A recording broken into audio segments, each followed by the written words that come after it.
Good morning, ladies and gentlemen. I'm very pleased to be here today, and I would like to thank the organizers for inviting me to speak. I was given the subject of how value is created in the global mining industry. I must confess this seems to me a rather dry subject, so you will be forgiven if you end up with your eyes closed instead of wide open. But there might be some surprising statistics in here and some surprising observations for you who are not perhaps as closely involved with the industry as I am. To help understand where I come from in this business, I'm going to give you a little bit of my background. I'm a Vancouver, Canada-born person. I graduated from the University of British Columbia and the Royal School of Mines in London as a geologist. I've always loved nature, and I wanted to have a job that took me outside. I'm also a risk taker. I have embraced risk and have always done this through my whole life, and so I guess I was sort of a natural entrepreneur. I like taking risks. I started working in the mining industry in 1970 as a student, and really I've worked now in more than 50 countries during my career. That's now 47 years long. I began my first public company in 1985. It was a gold company. I started another company in 1994, which became the first company was sold, and I started a new company in 1994, and since then a succession of companies. I think it's been 14 or 15 mineral exploration or mining companies that I've had in my career. The most significant one is Pan American Silver that I remain the chair of. Pan American today, it was begun from nothing in 1994.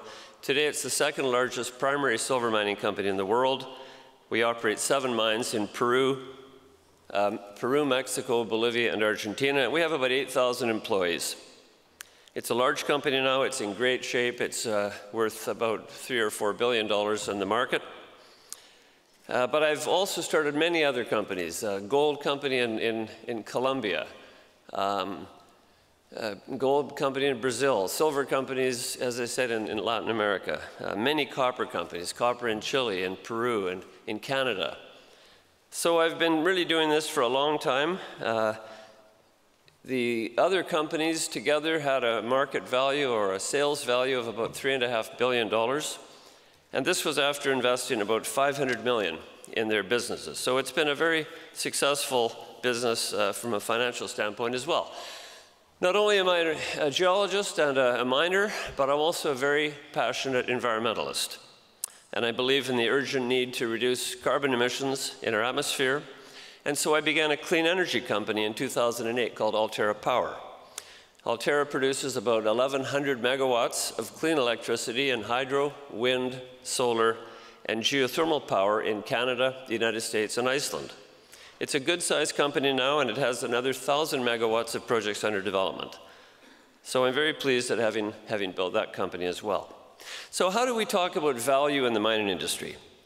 Well, the first thing to observe is the mining industry is really 2 businesses. One business is exploration, and really it's a separate business. And then the other business is the true business of mining.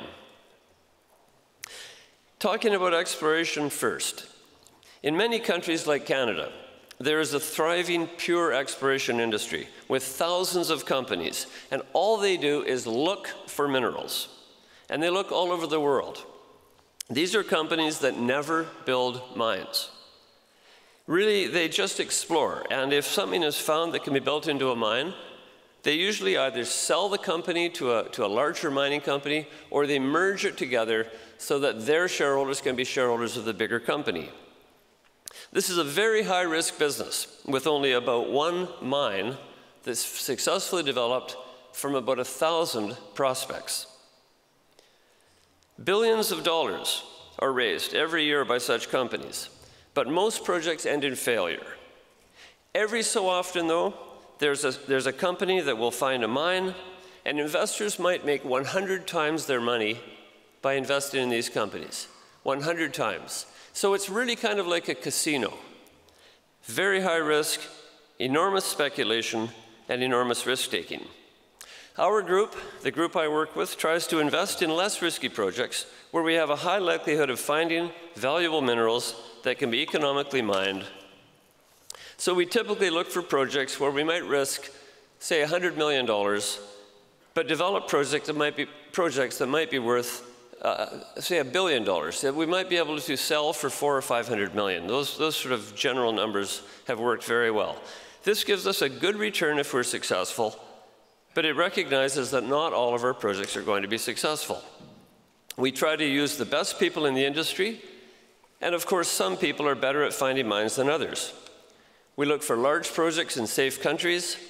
We use the most modern exploration techniques in the world.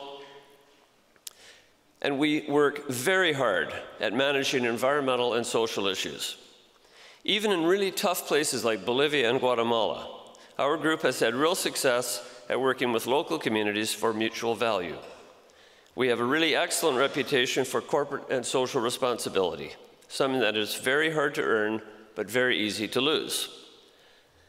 In terms of value that's created in the exploration business, I can point to some of our own work. I built a copper company that had copper projects in 4 different countries. We invested a total of about $200 million in exploration work and sold the projects to various companies for about $2 billion over 11 years. In another gold company in Colombia, we invested $250 million and sold the project to a large Brazilian company for $1.5 billion. These are examples of this. There are examples of this kind of wealth creation every year, some even bigger. The underlying reason value can be created is that just like in the oil and gas industry or the biotech industry developing new pharmaceuticals, really these exploration companies are taking risks and they're finding things that have enormous value in an industry which is just simply super high risk. If we find something in the ground, like an oil and gas deposit that can ultimately be mined, of course, these have value. And the amount of value depends on the quality, the location, and the risk environment of the project. So obviously there are risky places to work in, like Africa and, say, Russia. And in those countries, you need a higher discount rate applied to a calculation of what the deposit is worth. In mining, there are underground mines and there are surface mines. Each one has different risks, and the surface mines are usually lower risk. And sometimes minerals are easy to extract and sometimes they're hard. So there's a lot of variables that affect value. The big one, of course, is the price of the metal involved. So for example, if we find a copper deposit, when the copper price is $4,000 a ton, it might be a huge deposit, but if it costs more to extract than you have as revenue, it has zero value. But the same deposit, if the copper price was, say, $8,000 a ton, could have literally billions of dollars of value. So it very much depends on the metal price of the product you're looking for. Gold, for example, in 2002 or 2003, gold was worth $250 an ounce. Now it's worth, 10 years later, in 2011, it went up to $1,800 an ounce. And so the same low-grade deposit that had no value in 2001 could have had enormous value in 2011. Today, the gold price is about $1,280 an ounce, and many low-grade deposits are being explored again. Since metal markets are cyclical by their nature, this means great swings in value with no real change in what's in the ground. So that's kind of the exploration business in a box. Now I'm going to switch to talk about how value is created in the mining business. In other words, the actual business of digging up minerals versus the pure exploration business. Mining means taking valuable minerals out of the ground, concentrating them, and selling them. It's a very tough business with enormous risk. Most people think exploration is risky, and it is. But in my experience, the risk in mining is even greater.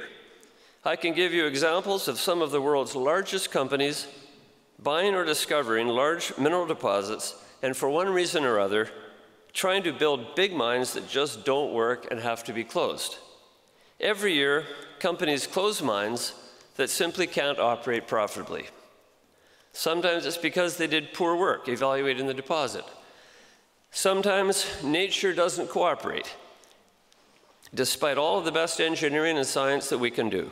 The problem is that no matter what companies do in exploration, to make evaluations about the economics of a mine, they're only working with a small sample of that deposit, and sometimes when the earth is opened up, either by surface mining or underground mining, the real deposit is different than what was modeled, making economic extraction impossible. Other times, everything is done right from a technical point of view, but politics change in the country, and new governments change the rules of taxation or something else that makes economic extraction difficult. In fact, that very situation is happening today in Poland. 5 years ago or so, the government introduced a new copper-silver tax, which really prevents any future copper-silver mines to happen in Poland until that tax is changed. It makes it absolutely impossible. Or maybe local communities don't like what's being done at a mine and they decide to protest and shut down mining operations. This happens all the time. Or there might be an environmental problem that occurs that makes mining impossible. I could go on and on about the risks. It's just a really difficult business. The real value made during mining is, of course, the business of producing mineral products that can be sold for more than they cost to extract.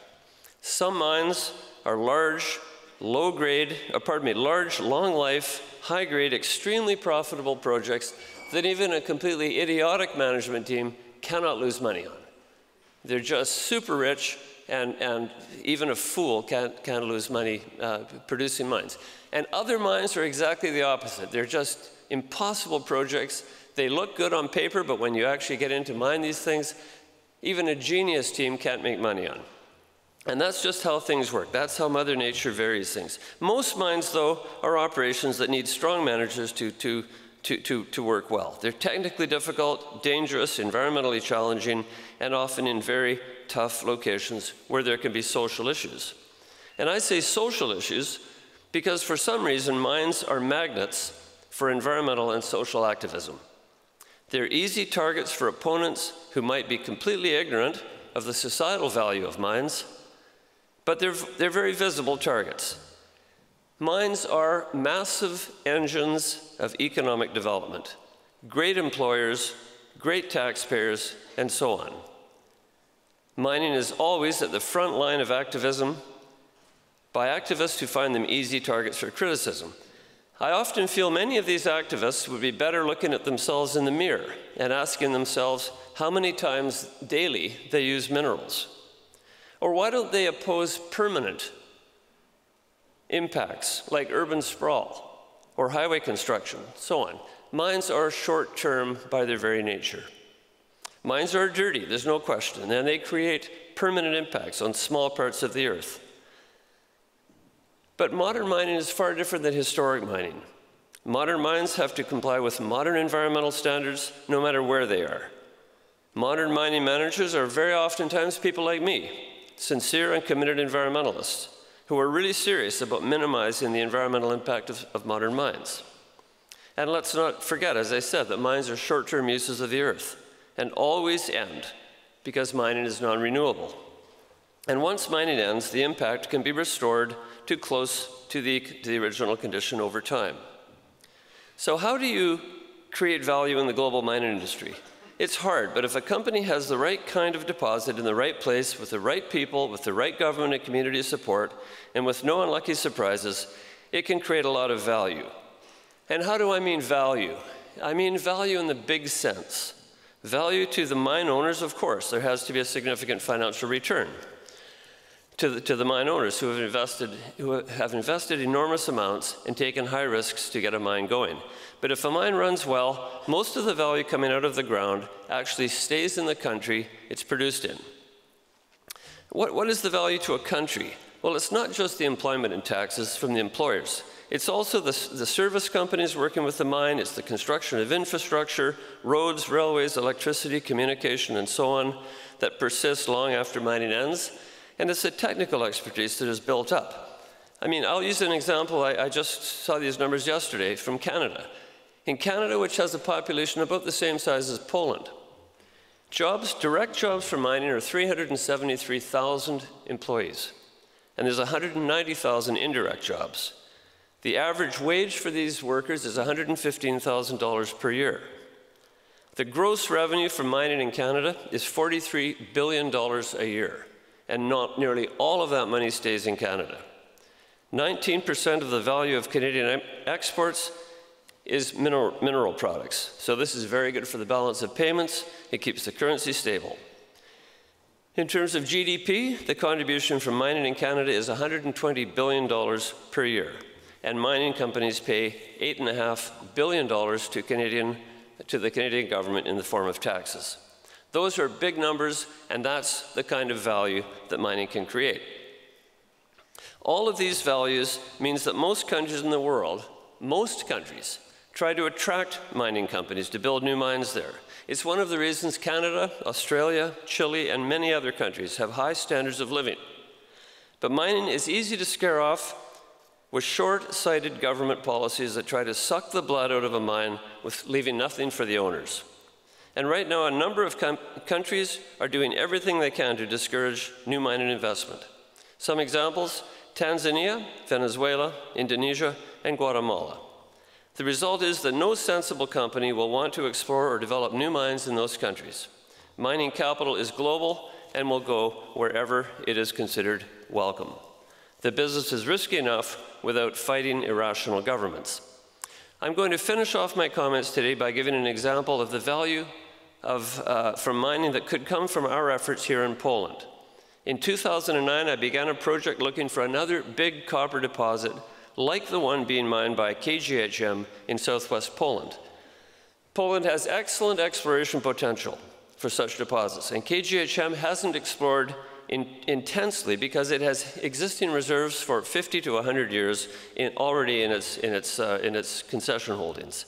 So I began a company called Miedzi Copper and found an excellent Polish manager to run our business, Professor Stanisław Specik. Since 2009, we have acquired a number of concessions and invested nearly $80 million in exploration activities. And we continued to invest through a very difficult bear market from 2012 to 2014. We have successfully discovered a very large copper-silver deposit that we believe is economic in normal conditions at today's prices. The capital needed to build such a mine is likely to be in the vicinity of about $4 billion, depending on its size. And I'll give you an example of KGHM's revenues, because we're looking for a deposit, and we think we have a deposit about the same size as what KGHM has been mining for the last 55 years. In 2016, KGHM's revenue in Poland amounted to 15 billion zloty, which is about $4 billion plus or minus. $4 billion coming from their one big deposit, very similar to the kind of thing we're looking for. Their operating costs were about 12.5 billion zloty. That was a contribution to the Polish economy. And almost all of that stayed in Poland. They paid 2.1 billion zloty in taxes. They're the largest Polish taxpayer. And the capital costs last year alone were about $2.5 billion. KGHM is the largest company in Poland and the largest taxpayer. That's the kind of value that mining can bring. So you can imagine, if there was one or two more of those in Poland, what the value to Poland would be. Well, we've had tremendous support from local communities who know the tremendous value a new mine can bring to them, and I have to single out Lubutskie Voivodeship, especially for their tremendous support. Unfortunately, we have met some political resistance from the national government who are trying to protect their state industry. It's been a really disappointing experience for me when so much of what we're doing in Poland has been positive. And when Canada itself welcomes Poland's company KGHM to Canada. Anyway, time will tell how we do. Exploration of new mines takes many years, and I hope I can return here in a few years and talk about how this project has created tremendous value for everyone involved, us, workers, local communities, and the national government. That's an example of what mining can bring to a country and the value from this industry. Thank you very much.